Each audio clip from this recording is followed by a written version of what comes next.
Buenas tardes, jóvenes del primero de secundaria. Los docentes de Ciencia y Tecnología hemos elaborado el siguiente documento denominado ¿Cómo podemos ver y clasificar a los microorganismos? Situación significativa. En el mundo vivo existen seres de todo tipo, de los cuales son bien conocidos aquellos que son visibles a simple vista, como los grandes y pequeños animales, los invertebrados, los organismos vegetales o los insectos. Pero hay otros organismos que no son visibles a simple vista, pero que viven entre nosotros, los microorganismos. Estos microorganismos producen enfermedades como el COVID-19, dengue, tuberculosis, malaria, etc. Pero hay muchos benéficos. Nos centraremos en ellos y, con explicaciones sencillas, averiguaremos qué son los microorganismos, cómo se clasifican, cuáles son sus características y tipos. Entonces respondemos estas preguntas mentalmente y continuamos con nuestro documento. Logro de aprendizaje. Que los estudiantes planteen preguntas e hipótesis sobre los microorganismos y su función en los ecosistemas.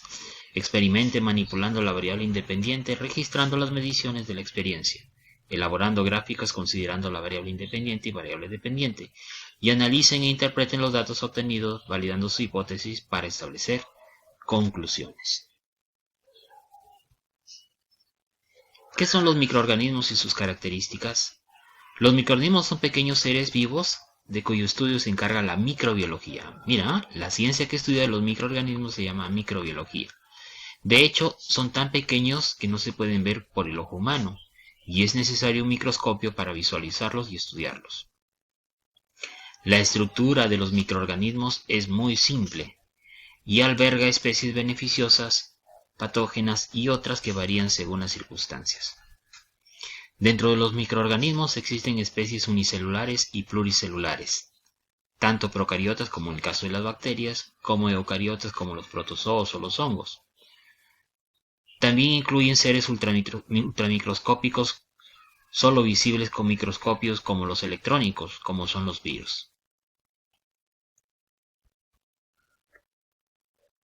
Características generales de los microorganismos. Su alimentación y supervivencia requiere de nutrientes como proteínas o carbohidratos. Para su desarrollo necesitan agua, aunque la cantidad varía entre microorganismos. Así, por ejemplo, las bacterias requieren menos agua que los mohos o los hongos. Los microorganismos suelen tener rangos estrechos de temperaturas en los que se desarrollan de forma óptima y varían de unos grupos a otros, pero la gran mayoría se desarrolla entre los 30 y los 50 grados Celsius.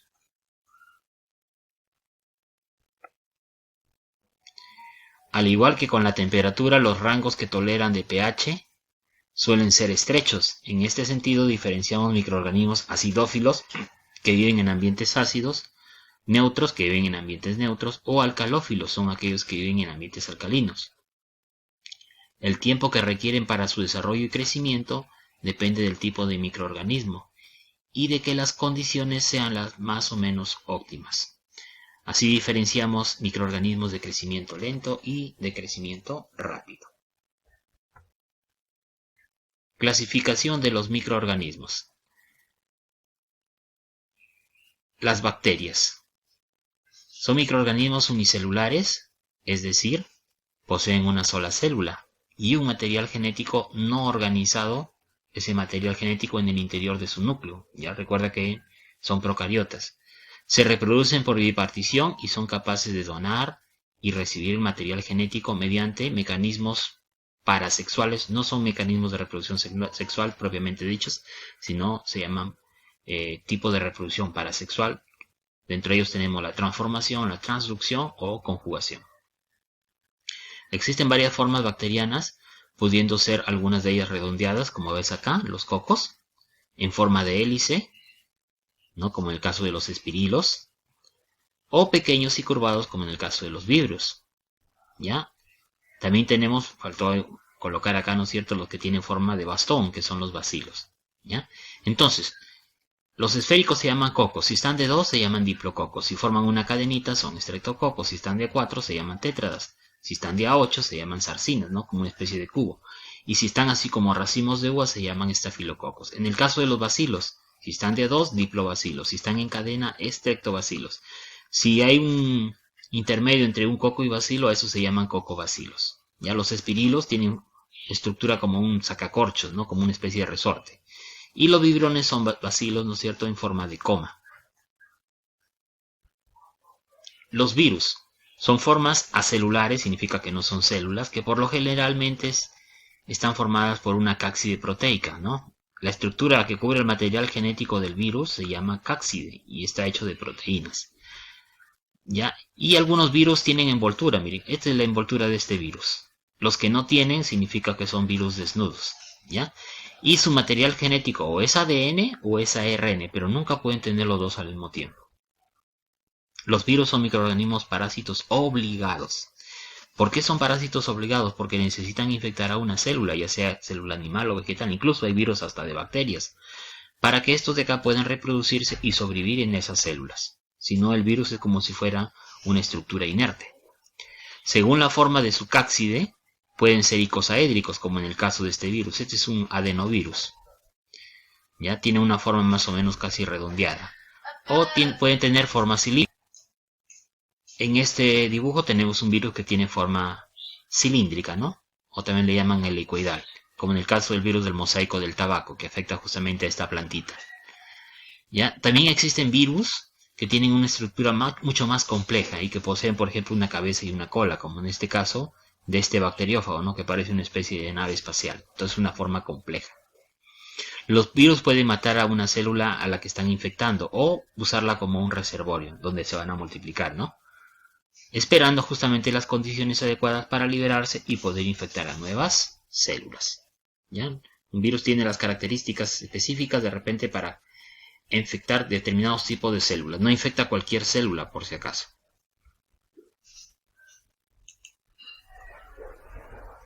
Hongos. ¿Ya? Recuerda que los hongos pueden ser microscópicos o macroscópicos. Nosotros vamos a referir a los microscópicos nada más, pues estamos hablando de microorganismos. Se trata de microorganismos eucariotas unicelulares, como también hay pluricelulares, ¿no? Los unicelulares son las levaduras y los pluricelulares son los mohos. Se reproducen por gemación, ¿no? Son brotes, ¿no? No sé si te puedes dar cuenta, acá se ve como una yema o brote, eso es una gemación. Donde el progenitor emite una protuberancia, como se ve acá, que va creciendo hasta que esté preparada para separarse y formar una nueva célula, ¿no? También pueden reproducirse mediante esporas. Eso le llaman esporulación. O las hifas se pueden romper y de ahí también puede crecer un hongo. Entonces, eso es ruptura en fragmentos. Entonces, los hongos microscópicos pueden ser levaduras, que son unicelulares, o pueden ser hongos con hifas pluricelulares, refiriéndonos a los mohos, o también conocidos como hongos filamentosos. Las algas cianofisias. ¿Ya? Recuerda que pertenece al reino Monera. Hoy, en la actualidad, estamos hablando del reino Eubacteria. Se trata de eubacterias de gran tamaño y se caracterizan por hacer fotosíntesis de manera muy similar a las plantas. Es decir, producen oxígeno, ¿no? Una fotosíntesis oxigénica que produce oxígeno. Acá tenemos algunas algas, ¿ya? Recuerda que estas algas tienen célula procariota, de ahí que se diga que son eubacterias, ¿ya? Pero realizan fotosíntesis y pueden tener tantas células que forman una colonia que da la apariencia de que en algunos casos son macroscópicas, pero en el microscopio se puede dar uno cuenta de eso de ahí. Los protistas. Se trata de microbios unicelulares, ¿ya? Miren, están formados por una célula. ¿Ya? Son células eucariotas de gran tamaño, a diferencia lógicamente de las procariotas. Por lo general se desarrollan en ambientes acuáticos, ¿no? O donde hay humedad. Pueden ser de agua dulce o agua salada, o en lugares donde hay mucha humedad. Aunque algunas variedades se desarrollan las vidas parásitas, por ejemplo tenemos algunos protozoos que son parásitos, como en el caso del Leishmania, de Plasmodium, ¿ya? Por lo general estos organismos depredan a otros microorganismos a la hora de alimentarse. No sé, la mayoría de estos protistas son de vida libre, ¿no? Y especialmente los protozoos, los de vida libre, se alimentan de otros microorganismos, bacterias, algas o incluso hasta otros protozoos. Parásitos. Los parásitos incluyen a un grupo de seres vivos que se alimentan de otros seres vivos causándole un daño progresivo, ¿ya? Los parásitos pueden ser, por ejemplo, protozoarios, que ya lo hemos visto que están dentro de los protistas, ¿no? Algunas amepas, también son los helmintos, como en el caso de la tenia, la solitaria, ¿no? Que le llaman, ¿ya? Y otros tipos de gusanos parásitos. Se trata de organismos netamente eucariotas. Se diferencian en que los protozoos son unicelulares y los helmintos y gusanos son pluricelulares, ¿ya? Pero acá no vamos a ver eso de ahí porque al ser pluricelulares generalmente son macroscópicos, pero podemos ver, ¿no es cierto?, las formas de sus huevos que son netamente microscópicas.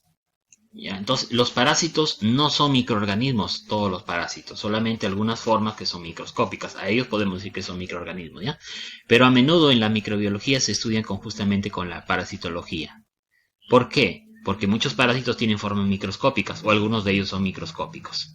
¿Ya? Por ejemplo, acá tenemos las Giardia intestinales, que viven en el intestino, produciendo cuadros de diarrea, las Trichomonas vaginalis, que viven, por ejemplo, en las secreciones vaginales, produciendo pruritos, ¿no?, en las zonas íntimas de la mujer, el Trypanosoma gambiense, que produce la enfermedad del sueño, que está, por ejemplo, en los glóbulos rojos de las personas. Esto es una enfermedad en el África.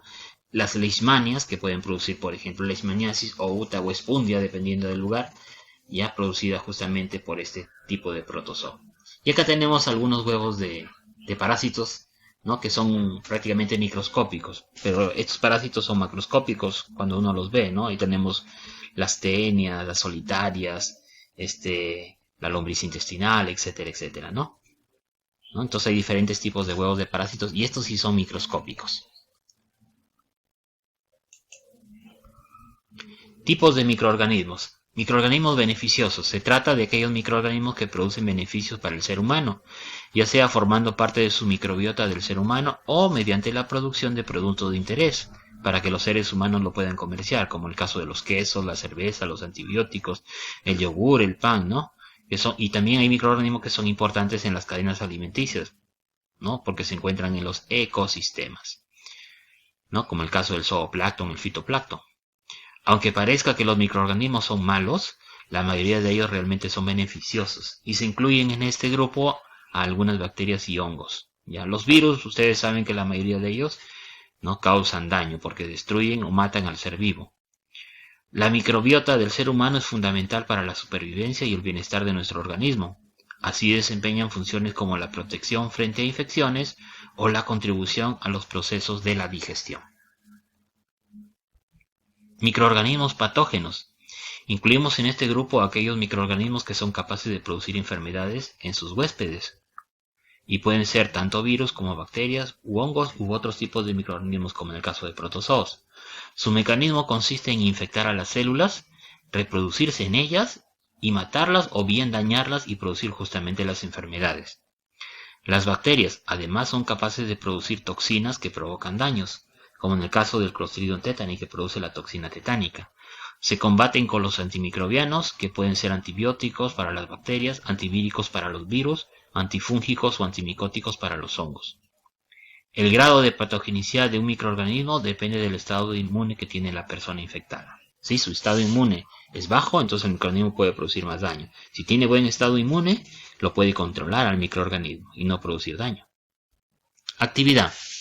Efecto de la materia orgánica en el desarrollo de microorganismos acuáticos.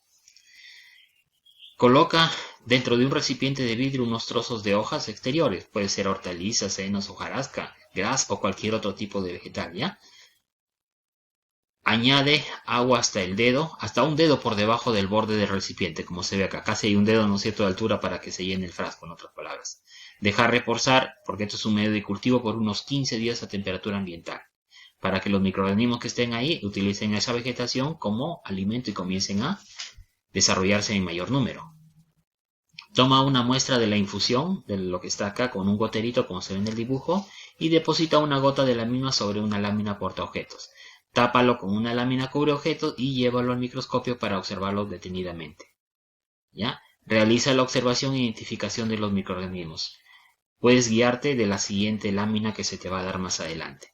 También puedes usar las siguientes direcciones electrónicas, ya debido a que no contamos con un microscopio. Si estuviéramos ahorita en clase, estuviéramos en el taller de laboratorio y seguramente te vas a dar cuenta cómo funciona el microscopio y además vas a ver los microorganismos en vivo y en directo.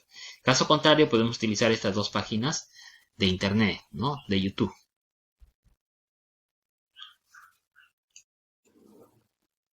Esta lámina o dibujos pueden servirnos para ver algunos de los principales microorganismos que se pueden encontrar en agua dulce. Ya, por ejemplo, ahí hay protistas, ¿no? Ya puede ser rizópodos, puede ser flagelados, ciliados. Tenemos algas también, como diatomeas, desmidiáceas, ¿no? También tenemos crustáceos, mira, también hay crustáceos que son microscópicos. Por ejemplo, cladoceros, copépodos. Tenemos un tipo de invertebrado que se llaman los rotíferos. Y también tenemos las algas pluricelulares que pertenecen lógicamente al reino protista, ¿no? ¿Ya? Y otros más que se pueden ver. Por ejemplo, acá faltan las bacterias, faltan las cianobacterias. Informe de indagación. Entonces, vas a elaborar tu informe de indagación, un título, tu justificación, tu pregunta de indagación, tu hipótesis, diseño de estrategias, tu generación y registro de datos, análisis y conclusión y tu evaluación del proceso de indagación. Tu ticket de salida, y bueno, ya sabes cuáles son las preguntas, que es lo más importante que aprendiste en la clase de hoy. ¿Entendiste la clase de hoy? ¿Cómo lo sabes? ¿Qué preguntas tienes sobre la clase de hoy? Muchas gracias. Hasta una nueva oportunidad.